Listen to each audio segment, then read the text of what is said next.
Имам неколку конкретни препораки за медиумите. На крајот ќе ги споменам, сакам да дадам еден друг пример, еден мал вовед едукативен, да речем, за говорот на омраза, да на крајот да можем да се осврнам на препораките. Ќе започнам со примерот. Повеќето сте запознаени со ставовите на епископот Јаков Стопински, не ви треба вовед, но на неговиот последен настап на телевизија Сител, гостувањето го започнува со коментар за мислењето на Комисијата за спречување и заштита од дискриминација и вели, цитирам: "Живееме во таа пророчка дистописка реалност на Џорџ Орвел. Еве, вие сега како новинар кажете ми, забрана да се појавуваш на јавни настапи, да говориш, да гостуваш на телевизии. Што е тоа ако не узурпација на слободата на говор, забрана на движење и така натаму.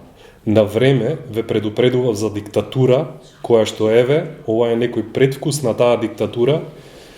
Сега пратете на ова: "На тој тоталитаристички режим што ќе го донесе предлог законот за родова еднаквост доколку се реализира во оваа форма." Сега новинарот тука не го прекинува, не му укажува на тоа дека соговорникот шири дезинформација која оди во прилог на зголемување на тензиите, тоа е едно. Потоа новинарот го прашува дали чувствувате одговорност да го почитувате мислењето на Комисијата за спречување и заштита од дискриминација и да се извините, на што епископот одлучно вика апсолутно не. Со тоа додатно ја подрива довербата во институциите и социјалната доверба која и така е на ниско ниво. Во основа пристапот е прилично неодговорен и малициозен, би рекол. Но еве, да кажеме дека тука од ова што го кажа епископот на Сител, дека нема говор на омраза, и изјавите кои ги дава епископот и други представници на МПЦ и представници на антиродовите движења понекогаш не ја преминуваат директната граница на говор на омраза, но говорот на омраза може да е и посуптилен и затоа непрепознатлив за многумина, имено употребувајќи вакви елементи од моќни наративи, тие свесно отвараат врати, свесно или несвесно отвараат врати за стравотни интерпретации што ги сведочиме во параноични изјави дека со законите, например со законот за родова еднаквост ќе се воведе некаков си тоталитаризам, ќе се укине бракот, ќе се распадне семејството, ќе се злоупотребат децата и така натаму. Значи, дури да не е искажен директен говор на омраза и директна дискриминација, ваквите изјави и формулации воопшто не се наивни, бидејќи тие наведуваат публиката до одредени заклучоци кои резултираат со страв, паника, агресија, омраза и така натаму.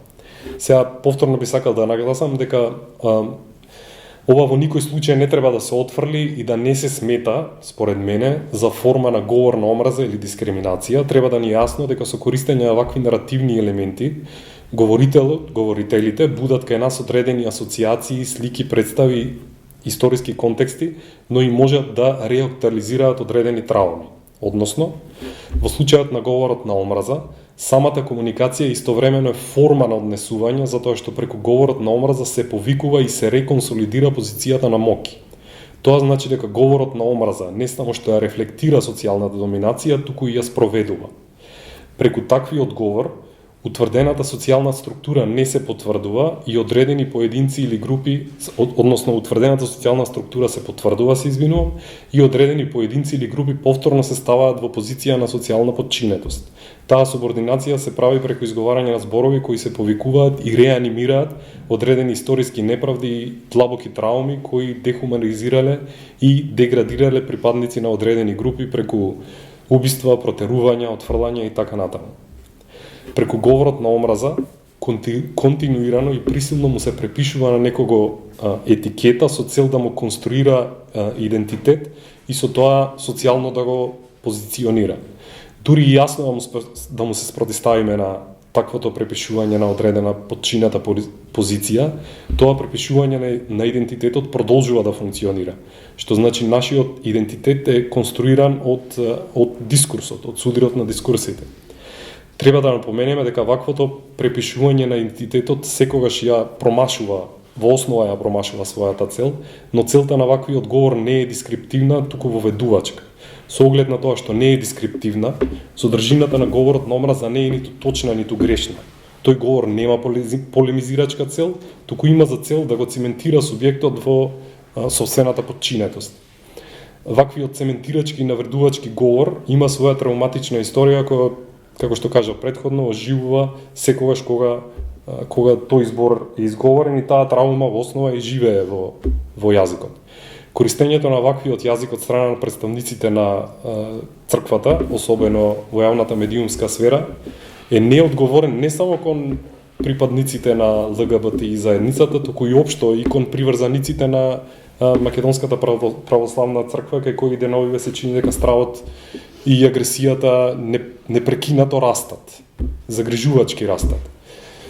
Затоа на крајот сакам да повикам на особена одговорност, посебно на јазикот кој го користиме за да пратиме порака во јавната сфера. Тоа е прва препорака која сакам да наметнам. Втора, дека е потребно итно заострување на уредничките политики на медиумите и јасно позиционирање против радикалните идеологии. Да не се инструментализира, например, поимот слобода на говор, за да правиме простор за некакви радикали кои постојано ги прекршуваат основните човекови права и основите на демократскиот систем. Дури и да се отстапува медиумски простор за ваквите лица, медиумите сметам дека мора да покажат поголема одговорност, подготвеност и професионализам, а не да кокетираат со таквите наративи, а тоа да води до погрешни заклучоци. Затоа што тенденциозно е, например, од една страна сведочиме интервју со свештено лице кој уште пред почетокот на интервјуто индиректно се ставаат во позиција на жртва, а од друга страна да гледаме представници од невладиниот сектор кои се обидуваат да не изгубат нерви одговарајќи на супер банални прашања.